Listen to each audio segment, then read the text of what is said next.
because I want to read something else now. Stop! Stop! It was such a good twist. Once again, Murphy was wrong. No one's surprised. It is such utter nonsense that makes complete sense.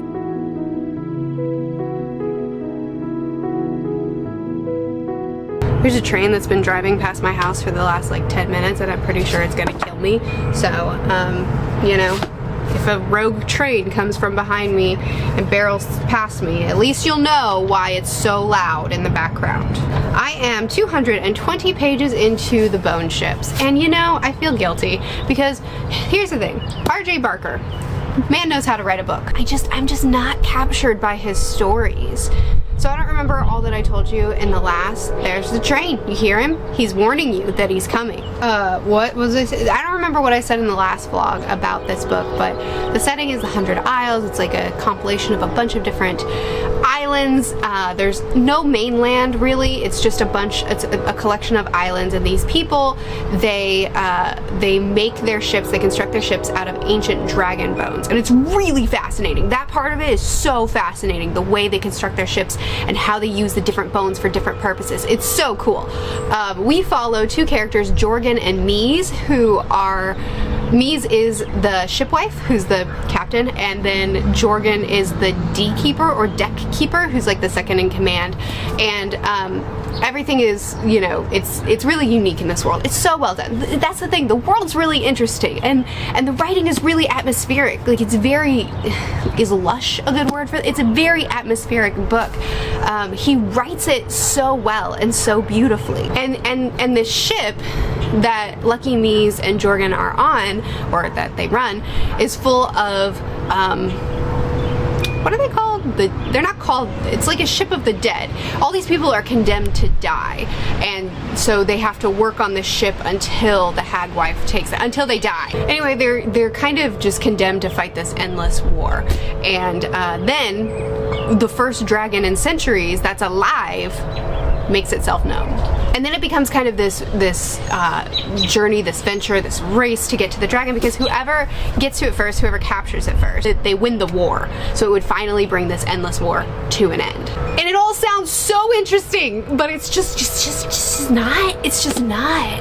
I want to love it. I'm trying so hard to like it. Because again, R.J. Barker, he knows how to write a dang book.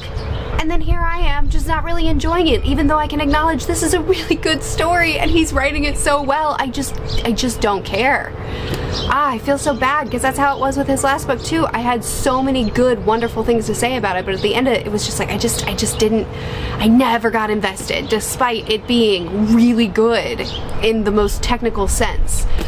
And I don't want to discourage anyone from reading this book. My dad, actually, when I bought this book, he read it before I did, obviously, and then he bought the next two books with my money. He has access to my Audible account. And then I gave him permission. It's fine.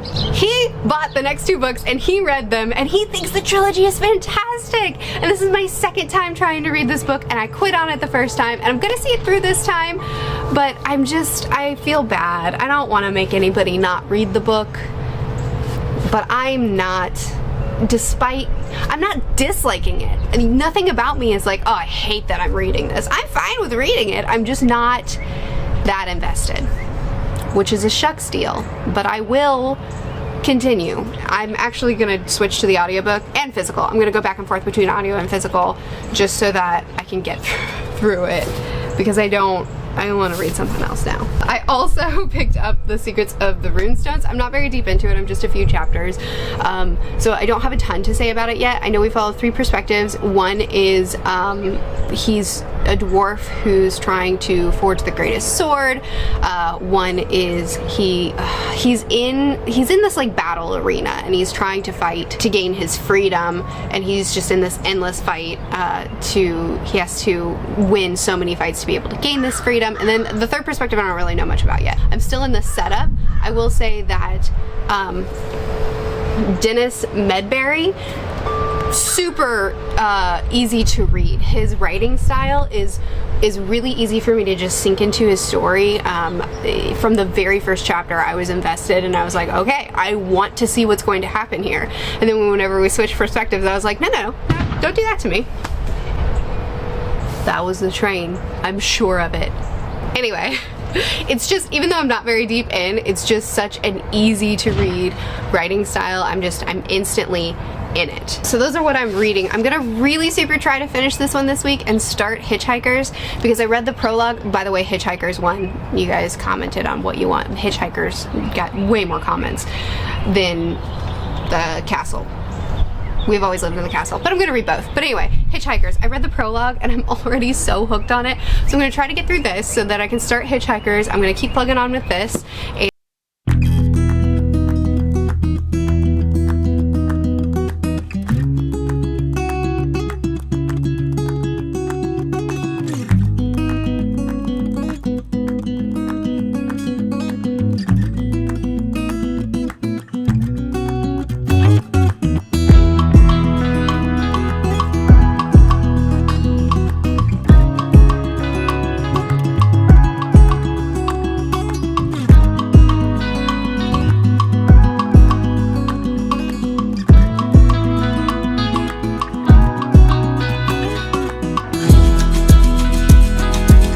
And it is, the second half was so much better. Oh my goodness. It was so much more action-packed. Our main character gained so much more agency and was really filled himself out as a character. I'll say that. He didn't sell me. Really, none of the characters were selling me here at the beginning. But the second half of the book got so interesting. Some characters really stood up and shone in this book. Some really great scenes, great action, great character moments. Got just so much better. I still think that the world is the best part about this book. It is the book's strongest, best strength, and I loved this world. I was so into every time he painted the world a little bit wider, I was in it. I still can't say that I'm extremely attached to anything or that this book necessarily fully sold me. I was happy to be reading it. I at no point felt like, oh, I wish I could just stop, because I would have. But I also don't feel compelled to move on to the next one. My dad will call me a bad reader because he loved this trilogy, but I mean, not really. He'll jokingly be like, bad taste. Even though I recommend nearly every book he reads, it doesn't matter. But you know, it just didn't suit me. It didn't work for me entirely. And that's actually a really big shame, because R.J. Barker, I think, is a genuinely fantastic writer, and I would love to love his books, but I just don't think his books suit me. And I think I'm gonna quit trying him, which is really sad, because I really have great things to say about him as a writer. I just am never that invested in what he's writing, even though I like the way he writes it. Even though I should have loved this book. And I did enjoy it.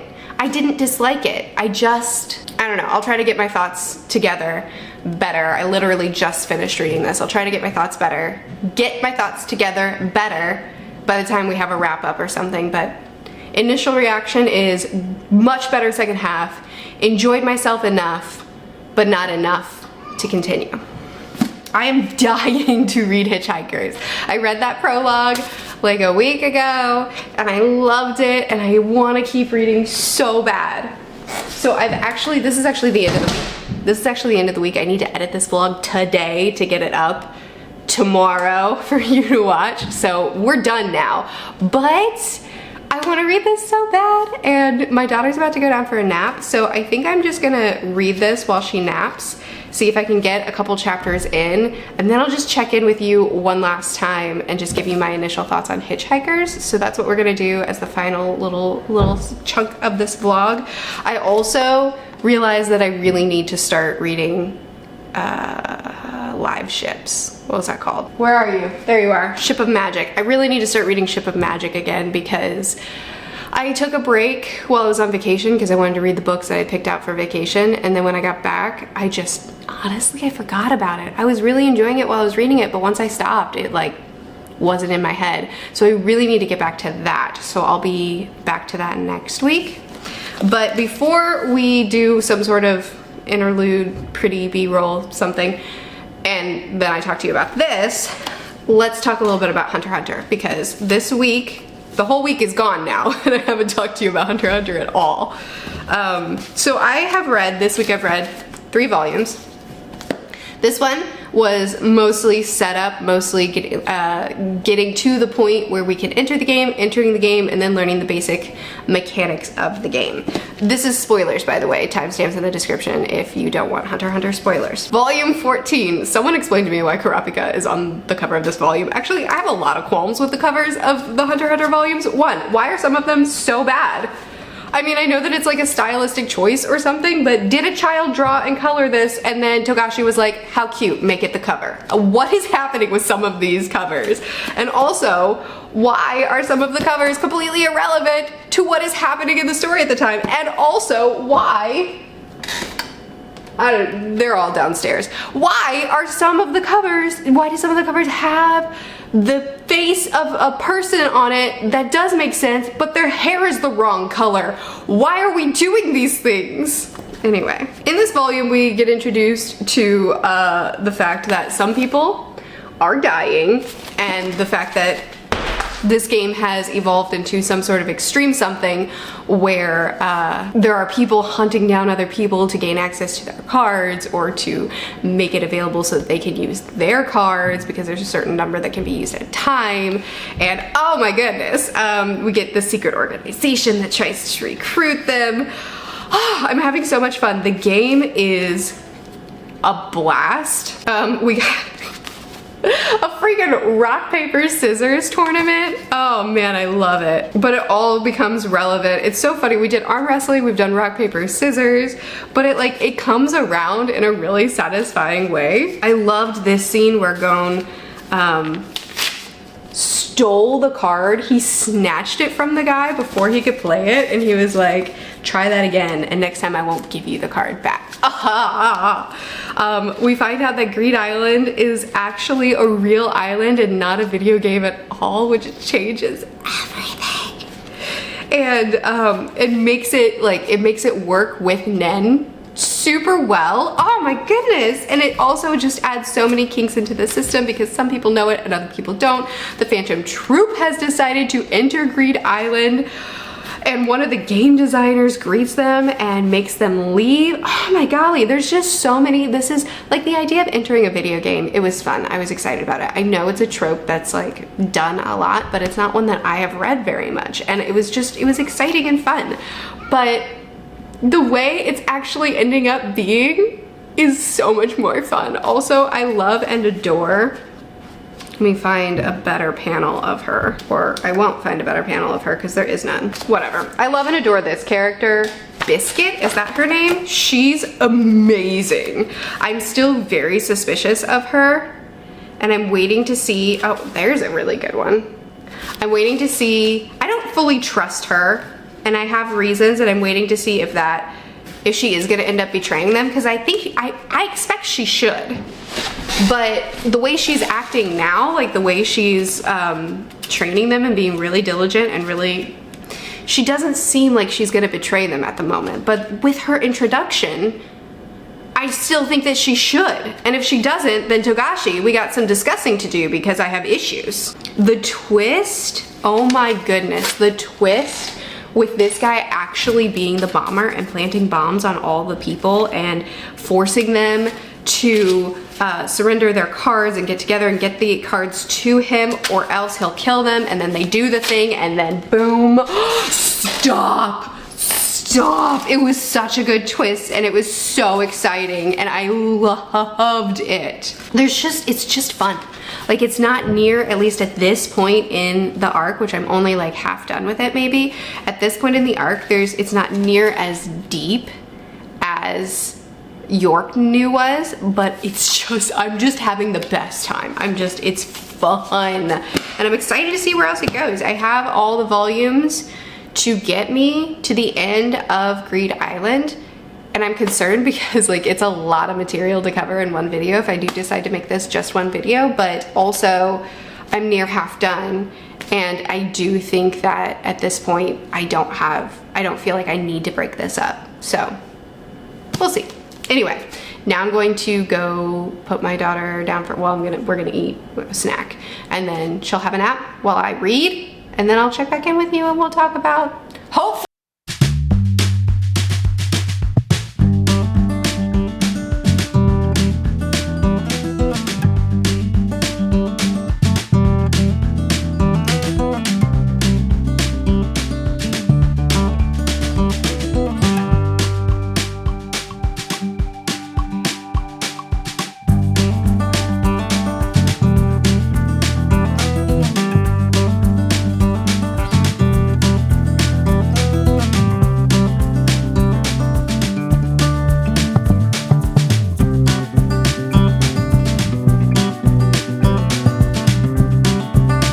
videos. It's how it works.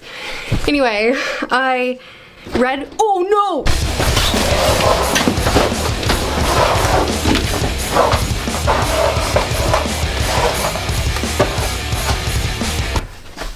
The light attacked me.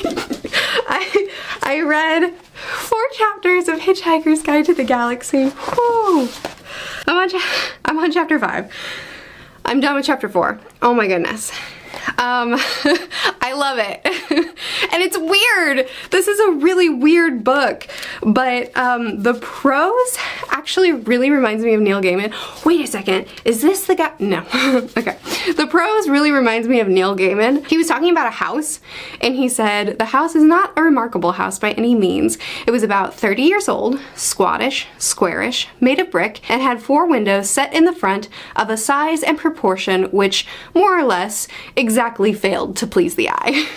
And there are lines all throughout this where it's like, he's just saying it's not a very pretty house, but the way he says it is so funny. It's like this really pretty and thoughtful writing style that's also just so funny, and sometimes you have to take a second to be like, oh, what's, like, for instance, not chapter 1, I want to do the prologue. Far out in the uncharted backwaters of the unfashionable end of the western spiral arm of the galaxy lies a small, unregarded yellow sun. Orbiting this, at a distance of roughly 98 million miles, is an utterly insignificant little blue-green planet whose ape-descended life forms are so amazingly primitive that they still think digital watches are a pretty neat idea. Way to insult me and make me laugh at the same time. This book is just loaded with descriptions of people and with interactions between people. I say this book, I've read that much of it, that just are hilarious. They're so odd and strange and abstract, but at the same time, kind of hit it right on the head. It's the weirdest experience where I feel like this is utter chaos. This entire book is just utter chaos, but it's like focused and nuanced chaos. And I love it. I adore it. I'm underlining everything just about. I mean, sometimes I have pages where it's like, let me bracket my favorite underlines because I've accidentally underlined the entire page. I just love it. It's brilliant. It's absolutely brilliant. I gotta tell you, man, I thought I wasn't into absurdism or into absurd writing and absurd stories. Turns out, once again, Murphy was wrong. No one's surprised. But I'm so glad I picked this up because, oh man, can you imagine if next week I come here and I'm like, what a disappointment this book was. I hated it after hyping it this hard this week. I'm so enjoying this. It is such utter nonsense that makes complete sense. I've already looked up where I can buy an omnibus that's just like a really beautiful, I don't know. I want to read it all. I want to read the whole series, and I don't continue series as much as I should, and I want to read it all, and I've read 44 pages. I should calm down. I'm definitely continuing this next week. Loving it. I did start Natural History of Dragons book 4. but I didn't talk to you about it in the vlog because I was so focused on the bone ships that I just have not really paid attention to anything else that I've been doing. But I need to get back to A Natural History. I need to get back to Ship of Magic. I need to continue The Secrets of the Runestones. I'm going to continue with Hunter x Hunter. I'm a mess. Always, always a mess. Anyway, I'm glad I decided to stick around and give you my first reactions of Hitchhikers because it is exactly as I expected it to be. It's so much fun and I love it, and I really hope that I'm gonna keep loving it. I will also, after I finish Hitchhikers, be starting We Have Always Lived in the Castle because that's another buddy read that it's like we're near the end of the month and I haven't. I really need to get to it. But even though the bone ships wasn't perfect for me, I still do recommend checking it out if it sounds interesting to you. It just wasn't perfect for me, and I'm excited to talk to you about Hitchhikers next week. I hope you enjoyed this vlog. Feel free to chat with me more about any of these books in the comments. I post videos every Monday, Wednesday, and Friday on my main channel, and Thursdays here. I'll see you again soon. Bye.